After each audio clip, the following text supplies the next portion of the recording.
Hey there everybody, Annette from the Wapello County Conservation Board, coming to you from Pioneer Ridge Nature Area. It was a little quiet around the Nature Center because, well, no one's in school. They're not coming to visit us because our buildings are closed. Decided to take a walk today and see what kind of spring flowers I could find. And I just happened to find one of my favorites. So I thought we'd take just a little bit of time, learn a little bit about it, and then see if you had any questions about it that you can send our way. So the one we're looking at today is right over here, and it would be the bloodroot flower. You can see that it's bright white with yellow in there, and it grows maybe up to 6 inches tall, but not often. And you can see the one leaf poking out back behind there hasn't quite fully opened yet. And these guys love the shade down at the bottom of these areas by our creeks, our drainage creeks. And it's usually got about 8 petals in it. It is, once at least, was touted as a medicinal plant that would cure cancer. But don't believe it, don't come out here and pick our flowers. It will not cure your cancer.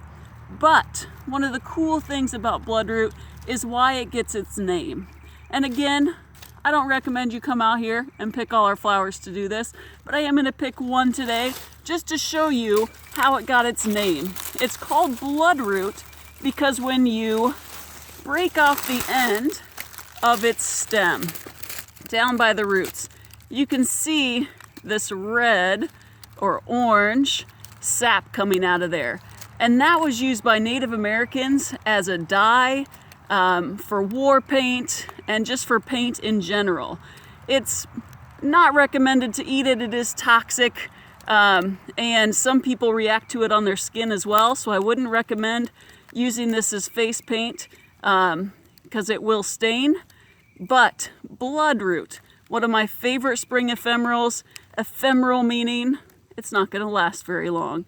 So if you need to get out of your self-isolation and you need to take a walk and get away from people, this might be a great time to do it, because not only did I find this beautiful bloodroot today, I found Dutchman's breeches and rue anemone, and I also found the leaves of trout lily coming up.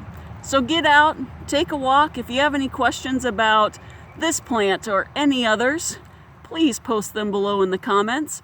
And hopefully we'll be having some other videos for you, depending on what we can find out here in the woods or in the prairies at Pioneer Ridge as this COVID-19 shutdown continues.